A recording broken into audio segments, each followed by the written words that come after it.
Hi, I'm Bob Jamarco. Welcome back. You are watching the Fatherhood Channel vlog or listening to the Fatherhood Channel podcast. Glad to have you back. It's been a little bit of a gap in between the last episode and this one, and I'm going to actually talk about that a little bit. Um, so, this episode is on our third fundamental, which is non-judgmental co-parenting, and I'm going to get into that in a minute. But I want to, recap the five principles: your responsibility, your child comes first, being present, being non-judgmental, not getting lost in anger, and the legal aspect of all of these kinds of things. And I want to circle back to the last episode for a second. Because it ties into why there's been a little bit of a delay in me getting this next episode out. I'm not sure if I talked about the notion of, look, your child absolutely comes first, and being present for them is a huge thing. And it's the most important thing. Out of all the things I'm going to discuss, if you take away nothing, be there for your child, interact with your child. It's literally the most important thing that you need to do. But you also can't be a great father or great mother for that matter if you're putting your child first at the expense of all else. So, what do I mean by that? Well, look, you can't be a great dad if you're depriving yourself of everything. You need to be a high functioning, quality, well adjusted person to raise the same in a child. So if you're not having relationships, if you're not paying attention to the things that you need to be doing to better and further your career or your job in general, if you're not paying attention to your health, all of those kinds of things, if you allow putting your child first to subvert everything else in your life, you're also not going to be successful.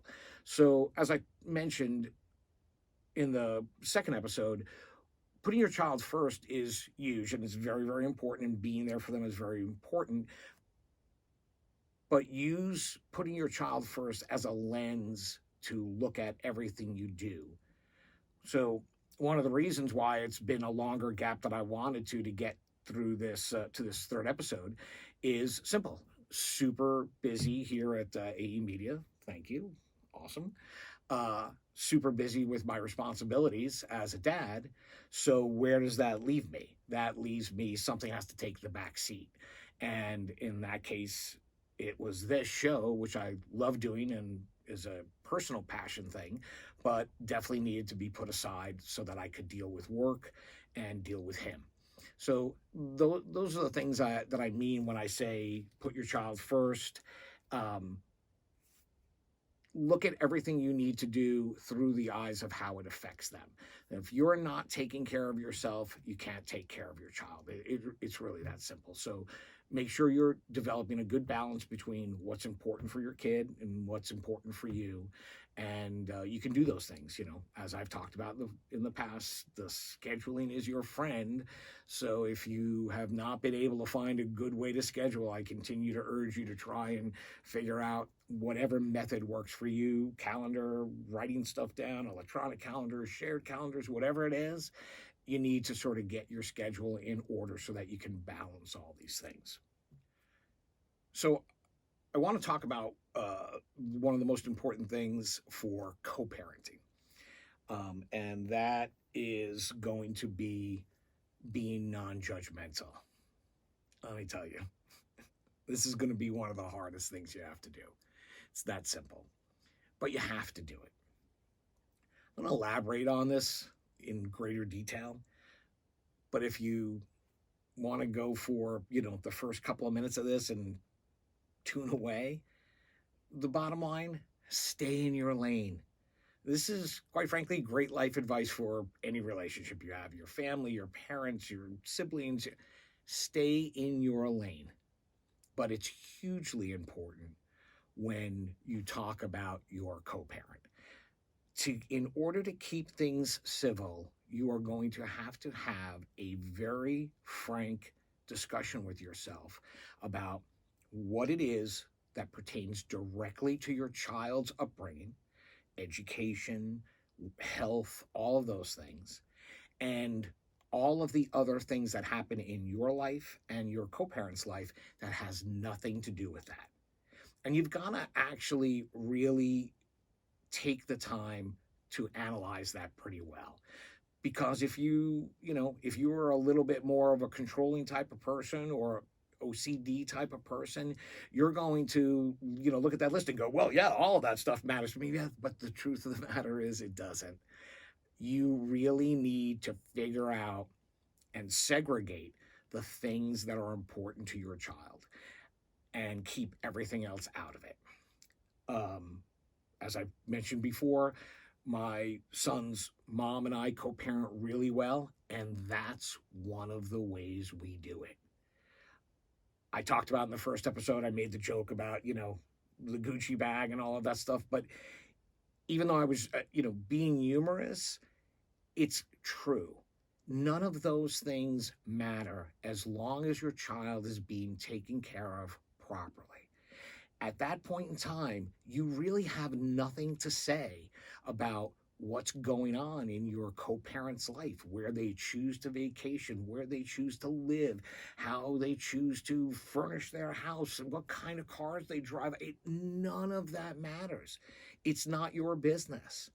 And frankly, that's going to be a little hard in a lot of ways because, assuming that you've done this coming out of a relationship when all of those things did matter to both of you, you're going to have to really, really employ a lot of self-discipline to not fall into that trap of having a comment or a judgment on everything your co-parent does, quite frankly, negative or positive.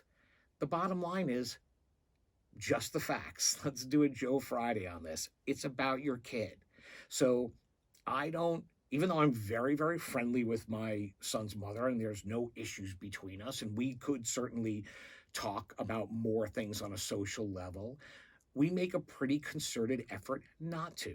Those things are not really either of our business.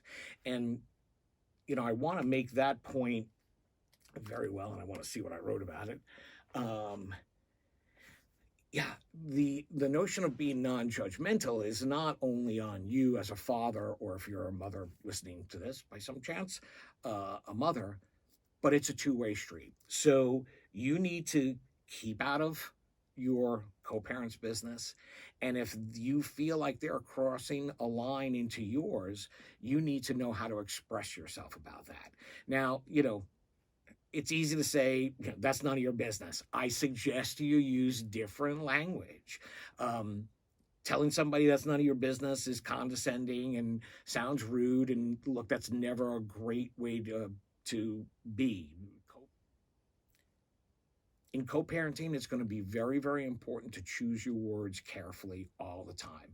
And I'm going to elaborate more on that. But if we start here, if my son's mother might bring something up with me that I don't feel is really any of her business to comment on or talk about, instead of just saying, hey, that's none of your business, like I said, which is kind of rude, I might just say, honestly, I don't think that's something we really need to be discussing.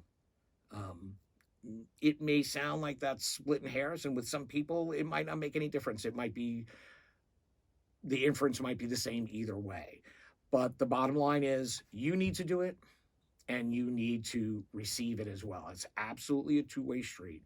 You don't have to divulge details about your personal life that don't involve your child, just as you should not comment on what your co-parent is doing with their personal life, as long as it's not interfering with anything that affects the welfare of your child. So there's a great quote. I've seen it attributed to Nipsey Hussle. I don't know if he's the originator of it, but it's a great quote. Keep the next man's name out of your mouth. That also works both ways. But I've talked about this before. You're going to be in that weird situation. Chances are, if you produced a child, you were romantically involved at some level for some period of time. So, you know what? It's never a great thing. You never really want to no matter what you feel, no matter what got you to the point that you are now, it's never a great feeling to go, oh yeah, that's the other dude. Leave it be. What they do is not your business. What he does is not your business, as long as it doesn't interfere, as always, with the health and well-being of your child. Hopefully, you can have a situation like I do where my son's mom is married to a great guy and he's a good stepdad, and that's as good as you get, and that's all you should be thinking about. Anything else that happens between them is their business, just like it is your business and only your business where you move on to. So you need to keep a very firm eye on that part of the equation if you want to co-parent well. I talked earlier about choosing your words carefully. Once again, this is pretty much going to be life advice no matter what. If you've ever seen Jerry Maguire, what you never want to do in business or certainly in a co-parenting situation is write the Jerry Maguire email or the Jerry Maguire letter. I don't remember what it was anymore. But the bottom line is, take a step back. Think about what you're going to say. Not everything needs to be answered immediately. And very frankly, if it makes you hot, upset, wound up, however you want to characterize it, if it evokes any of those emotions, you want to take a step back. So unless there is literally a critical emergency, which is at that point in time, I don't think you're going to wind up in an argument anyway, because those situations tend to focus us on the matter at hand. So unless you're getting a text that's telling you, or a call that's telling you your child's in the hospital or there's some kind of medical emergency or something like that, if something is said that doesn't sit well with you, do not respond for at least a few hours till you have a deep breath, till you know what you're doing. And I've talked about this before. I believe I talked about it in the overview. Texting is awesome, but it's also terrible. If you have any kind of sensitive, subjective thing where you're going to be working carefully around feelings or hurting feelings or anything like that, do not text. Pick up the phone, have a conversation. And I get it. It's very much like business. We all like an email trail or a text trail, and that's great. But the truth of the matter is, it's bad communication for sensitive subjects. Texting is awesome to say, hey, I'm downstairs, send them down. Texting is awesome to say, hey, what time is so-and-so's football game again? Texting's awesome for that. Texting's not awesome for something much more serious that makes you hot or you feel could make someone hot. Once again, it's a two-way street. If you need to raise a subject about something that you feel perhaps your child's co-parent is, I don't know, not behaving properly, or you saw something you didn't like, any sort of sensitive issue, it might not even be about them, it might be about your child even. If you need to discuss a sensitive issue, pick up the phone. Set it up, text and say, hey, you know what? I've got something I need to talk with you about. It really would be better if we discussed it in person. I'd rather not text about it. Because the problem with texting is we don't write with real intent. So, most of us are not writers. You're not writing a book or a screenplay or a script that you're taking great care to communicate emotions exactly how they should be felt and interpreted. It's not. It's a quick thing. And, even if it's one of these long ones, it's still essentially a quick thing. You're not really laying it out the right way. So pick up the phone. Always a good thing. If you can't pick up the phone for some reason, one of the things my son's mom and I do all the time is, put out the disclaimer. It might seem like a nonsensical thing, but it disarms the situation right away. Oftentimes, I know if I have to get into a lot of detail and it's maybe a sensitive thing, I'll say right away, hey, I'm texting. This is coming out quick. Don't infer any kind of tone from this. I'm not implying any. just, here are the facts and then let's talk about it. Because it's so easy to have something sensitive be misconstrued when you have, 140 characters about it in a text. So stay away from that kind of stuff. It's just never going to help you. One of the other things I wanted to talk about in terms of being non-judgmental may seem a little bit of a tangent, but it does apply. You want to try and line up your environments for your child. Obviously, you should live how you want to live, but if you purposefully, and I choose that word carefully, create a situation that's very, very imbalanced, you are not putting yourself in a good situation to co-parent. And what do I mean by that? So, if at your house you got, the 90-inch TV in their bedroom and every gaming console known to man, and that's not what's at your co-parent's house, that's an imbalance. Those are things you ought to talk about and decide, what are we going to do? What kind of environment are we going to set up for our child? So that you don't create a situation where it's like, oh, I'd rather be at mom's house or I'd rather be at dad's house. Because, look, kids are really quick to pick up on that. They will manipulate you in those kinds of situations really, really quickly. Don't fall for it. Don't be a party to it. Talk to your co-parent about the type of environment they have for your child and come to an agreement about what should be in it and what shouldn't be in it, because those things are really important. And they also provide an even footing, because kids like regularity, they like schedule, they like authority, they like structure. Kids respond well to all of those things.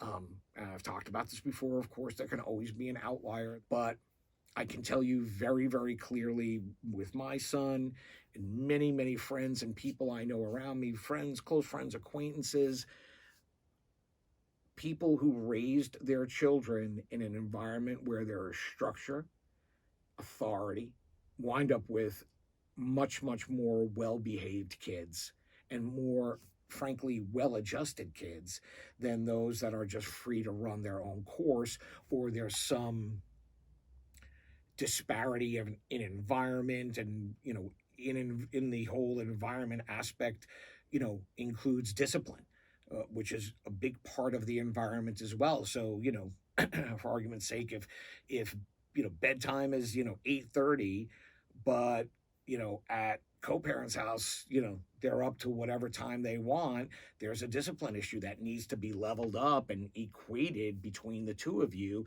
so that your child has regularity and you don't wind up getting into a manipulative situation. Kids respond well to it. It really matters. They'll do it. They'll do what you want them to do. They'll be way more well-behaved than you think they can be if you get your environmental and discipline things aligned with your co-parent and stick to them.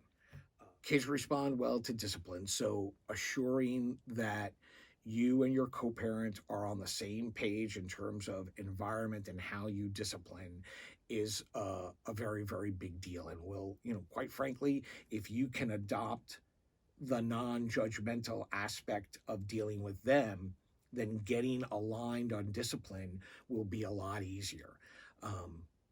It's really something that you need to be on the same page with, and make sure that your child, regardless of where they are, which household they're in, has a fairly standardized experience. So, once again, I'll give you bullet points and make it simple.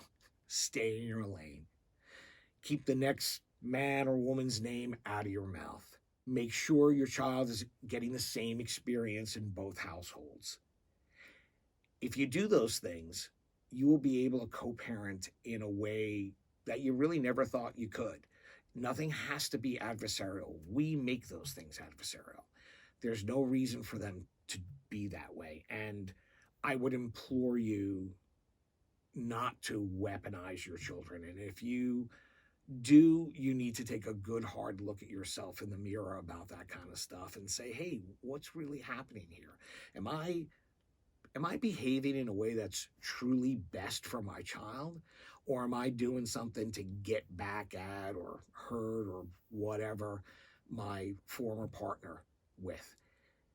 Ask yourself that question and answer it honestly. And the rest of this stuff falls into place pretty easily. So that's it for episode 3. I hope it won't be so long until episode 4. As always, if you're watching on YouTube, hit the subscribe button because we love subscribers. Follow me on Instagram at BGMix. Follow my Facebook page at Bob Jamarco. And on Apple, the Fatherhood Channel podcast. So thanks for listening. I hope you enjoyed the show. The response, you guys have really killed me. I can't believe the responses that I've gotten to this. Never in a million years did I think it would be this positive. So I'm immensely grateful for that. And I welcome your feedback at all points and times. Send me a note. You can message me on Facebook or on Instagram. And that's it.